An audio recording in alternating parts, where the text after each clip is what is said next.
A true sailor always knows what to do. On the morning of the 32nd day of sailing, I woke up with a start. "Wake up, Jerrykins!" they shouted in my ear. "There's a storm out there."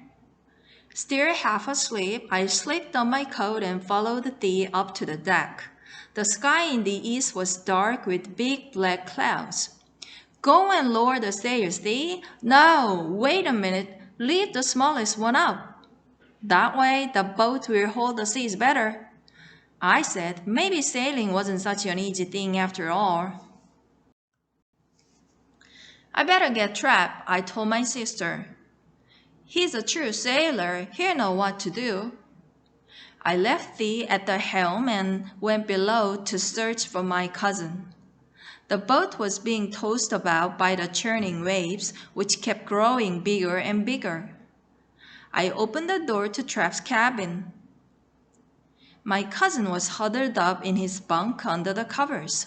"Trap, the lucky lady is taking on water. We don't know what to do," I shouted, shaking him. I don't know either," he mumbled, rolling his eyes. "But," I sputtered, tossing my head on his bed, "I thought you knew everything about the sea. Didn't you say you were once the captain of a ship?"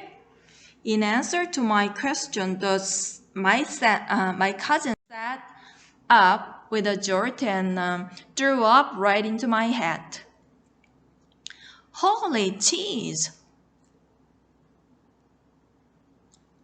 I screamed, leaping away from the bed.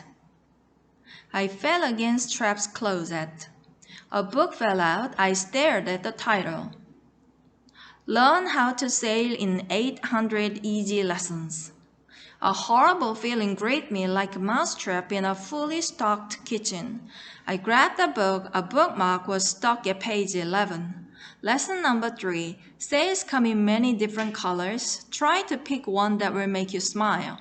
Smile? I choked. You'll be lucky if you can still eat soft cheeses when I'm through with you.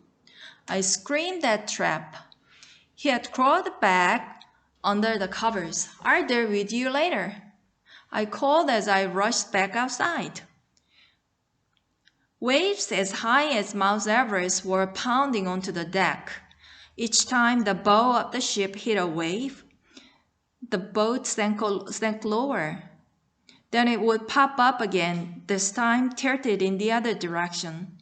Trap wasn't the only one feeling seasick. I lurched over to my sister and gave her the bad news about our seriously truce-challenged cousin. For a minute, she looked as if she had seen a cat, but she quickly got a grip. "Who needs him anyway?" she squeaked, flipping her tail over her shoulder. "What a mouse, that sister of mine! A first-rate rodent for sure." The wind was getting stronger and stronger. Its high-pitched whistle could have called every dog in the world. "More than mozzarella, this is no storm, this is a hurricane," I thought, nervously tugging the fur on top of my head. What rotten luck to be caught by the storm just now.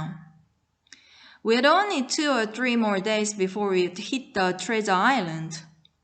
Each time the boat rocked, I could hear my seasick cousin moaning down in his cabin. Serves him right, I thought. It seems Trap had accidentally forgotten to mention he was never a captain of a ship. He was a cook. Night came and things got even worse. We couldn't make out the direction of the waves in the dark. The lucky lady rocked back and forth like my Uncle neighbors dancing at a family wedding. We were soaked through to our tonsils. Down came, and the sea was still raging. Suddenly, disaster struck. A gust of wind tore down the mast. The lucky lady tilted on its side, and water began to flood in. We were sinking.